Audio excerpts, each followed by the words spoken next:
श्री कृष्णा दोस्तों, किशोरी क्रिएशन से मैं सपना शर्मा आप सभी का हार्दिक स्वागत करती हूँ आपके अपने चैनल पर। दोस्तों, आज मैं आपके लिए ऋषि पंचमी की दूसरी कथा लेकर के आई हूँ। भाद्रपद मास के शुक्ल पक्ष की पंचमी को ऋषि पंचमी का व्रत मनाया जाता है। यह व्रत अपने पापों से मुक्ति पाने के लिए किया जाता है। ऋषि पंचमी के दिन नदी या तालाब या कुएं पर जाकर आंधी झाड़ा लट जीरा, जिसे आम बोलचाल की भाषा में ओंगा भी कहा जाता है, कि 108 डंडियां लेकर सिर पर रखकर स्नान किया जाता है। तो आजकल नदी तालाब पर तो कहीं जा नहीं सकते, तो आप स्नान के पानी में ही गंगा जल मिला करके और आप लोटे से सिर पर पानी डालकर आप स्नान घर पर कर सकते हैं। इसके बाद पूजा स्थल को चौका लगाकर लीप कर पवित्र किया जाता है। फिर सफेद वस्त्र पर मूर्धन या आंधी झाड़े की 8 डंडियों से 7 ऋषि और एक अरुंधति बनाए जाते हैं। यदि आपके पास आंधी झाड़ा यानी लट जीड़ा ओंगा नहीं है, तो आप मूर्धन यानी सवा के चावल के 7 ऋषि और एक अरुंधति बना सकते हैं। ऋषियों के लिए हम सफेद और पीला वस्त्र देते हैं और अरुंधति को लाल वस्त्र पहनाया जाता है। उसके बाद इनकी पूजा कर कथा सुनकर व्रत संपन्न किया जाता है। इस दिन जो भी यह व्रत करता है वह अन्न नहीं खाता है। इस दिन मूर्धन सवा के चावल का ही प्रयोग किया जाता है। इस दिन हल्का जोता हुआ अन्न नहीं खाया जाता है।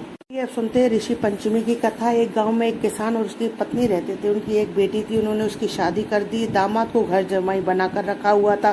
किसान और उसका जमाई दोनों रोज खेत में काम करने जाते थे। रोज किसान की पत्नी दोनों के लिए खाना लेकर जाती थी। वह 2 तरह की राबड़ी बनाती, एक मीठी और एक खट्टी। मीठी राबड़ी वह अपने पति को खिलाती थी, जबकि खट्टी राबड़ी वह अपने जमाई के लिए परोस कर देती थी। उसका जमाई बेचारा रोज बिना कुछ कहे खाना खा लेता था। किसान की पत्नी को कोई कार्य आ जाने से वह खेत पर खाना लेकर नहीं जा पाई, तो उसने अपने बेटी से कहा कि आज खाना तू ले जा। उसने 2 अलग अलग डिब्बों में 2 प्रकार की राबड़ी रख दी। को ऐसा कुछ पता नहीं था कि माँ इस तरीके से डिब्बे बदल देती है, कि 2 तरीके की राबड़ी बनाती है।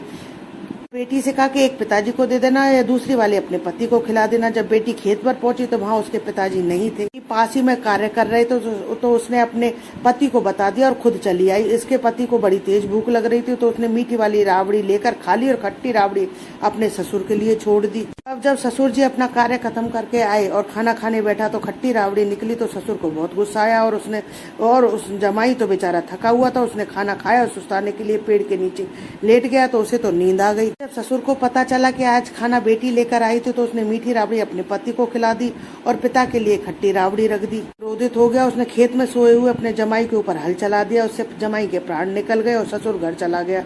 आया तो उसकी पत्नी को बोला कि आज तू खाना क्यों नहीं लाई? अपनी बेटी अभी से ही अभी अपने पति का ध्यान रखने लगी है, मेरे लिए खट्टी राबड़ी लाई है। पति को तो मीठी राबड़ी खिलाई और उसकी पत्नी और मेरे को खट्टी राबड़ी खिलाई। तब उसकी पत्नी बोली, मैं रोज जमाई के लिए खट्टी और आपके लिए मीठी राबड़ी बनाती हूँ। तब किसान ने अपनी पत्नी से बोला कि तो तू बहुत गलत काम करती है, ये तो हमने उसे घर जमाई बनाकर रखा है और तू उस पर दूसरा भात खिला दूसरी तरीका का खाना खिलाती है, और मैंने गुस्से में आज अपने जमाई पर हल भी चला दिया। अब उधर खेत के ऊपर से आकाश मार्ग से ऋषि गुजर रहे, तो उन्होंने जैसे ही उसे अर्थात जमाई को देखा कि किसी ने उस पर हल चला दिया, तो उसके प्राण निकल गए। उन्होंने सोचा कि इसे जीवित कर देना चाहिए। ऋषियों ने अपने कमंडल से जल निकालकर उसके जमाई के ऊपर डाला और वह उन्हें जीवित कर दिया। अब जमाई घर पहुंचा तो उसे वहाँ पूरी घटना की जानकारी पता लगी, तो उसने अपने पत्नी को लेकर अलग रहना शुरू कर दिया। मैं भी अपनी माँ से कह दिया कि मैं अब आपके साथ नहीं रह सकती, आप मुझे विदा कर दो। और उसी दिन से गांव में डडोरा पिटवा दिया कि ऋषि पंचमी के दिन कोई भी हल्का हाँका हुआ अन्न नहीं खाएगा।